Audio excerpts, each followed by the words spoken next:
there's no school today. Oh no. Well, it's the weekend. Yeah. Jace has a very hard concept of time as well. Like he doesn't know what the days of, like he knows the days of the week's names in order, but he doesn't get the concept of this day means this and this day means that. And the weekend he doesn't quite understand. It's all very confusing for him. Lena also doesn't understand, but she does know naked day and not naked day. If I change her out of her jammies in the morning and I let her run around the house naked, she's like, naked day means the weekend or a day off.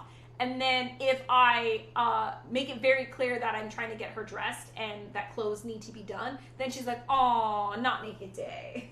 That means I have to, she hates wearing clothes. And so having to put her on clothes, that means like we're going somewhere, you have to go to school, or we have people coming over. So there's naked days and not naked days. That's how my kids differentiate the days of the week. Yeah, put that, like they're trying to get the kids visual charts. Like if they're doing like Monday through, or like Sunday through Saturday, like visual charts, I don't know how you're gonna do like clothes day. No clothes day. So they know, oh yes, Saturday, no clothes day. Gotcha. I gotta read slow. I absorb the story when the end of the book is close, and I read slower because I don't want it to end. Muggins, I do the same thing. I read really fast through most of the book, and at the very end of the book, I read super slow because I know the feeling. I know the feeling where you're like, please don't end. And then when you finish the book, like even though you got the closure you were looking for, you're so, I don't know many people who understand that feeling when you finish a book and you're sad because you're like, I want more. It's gone. It's all done. And especially if it was a trilogy and that was the last book, you're like a druggie looking for your next hit. Like, I need more. Yeah, I totally get that. I've cried. So many times I'll turn the last page, close the book, and I'll just start crying because the book's over and the series is over. And I'm so lonely. Yeah. My normal read speed is about 430 words per minute. How does one test this? I've never tested this before. And when I try hard with speed reading, I can do just over 700. But this lady must be able to absorb whole paragraphs at a glance. That's Panda-Cracker's crazy. Panda-Cracker's crazy. Once again, I'm hearing Kathy speak, and Bill Burr starts playing in my head about trying to eat healthy, but he had McDonald's, and he's like, tomorrow morning I'll go to the gym.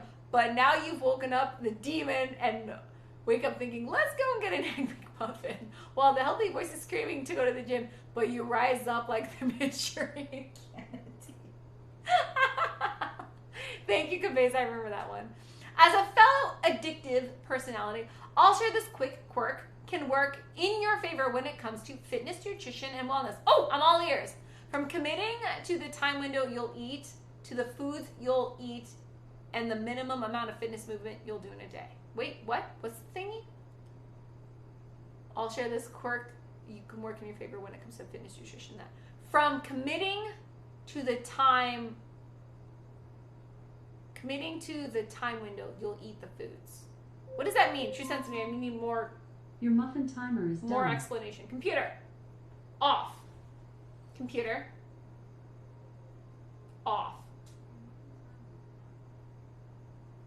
She's been very delayed lately. Like you'll do the alert word, and she takes like a good 3 Mississippis to yes. There's a Bill Burr skit for every conversation. I do not doubt it. I do not doubt it at all. Bill Burr is freaking awesome. I feel sorry for the people who don't appreciate his humor. I understand it can be a little bit much at times, but I just feel like he makes some, I feel guilty laughing at some of his jokes, but he makes some really good points. But it's so not polite to say, but they're true facts. Like, he says some really, it's kind of, I cringe, and then I'm like, okay, this is a side tangent, but I have this thing where sometimes someone will say something very hurtful to me. Like, it hurts my feelings. But then a part of me will be like, but they're not wrong. So, on one hand, I feel my emotional response that just comes, but then my logical part of my brain was like, I shouldn't feel like that because that's just the truth.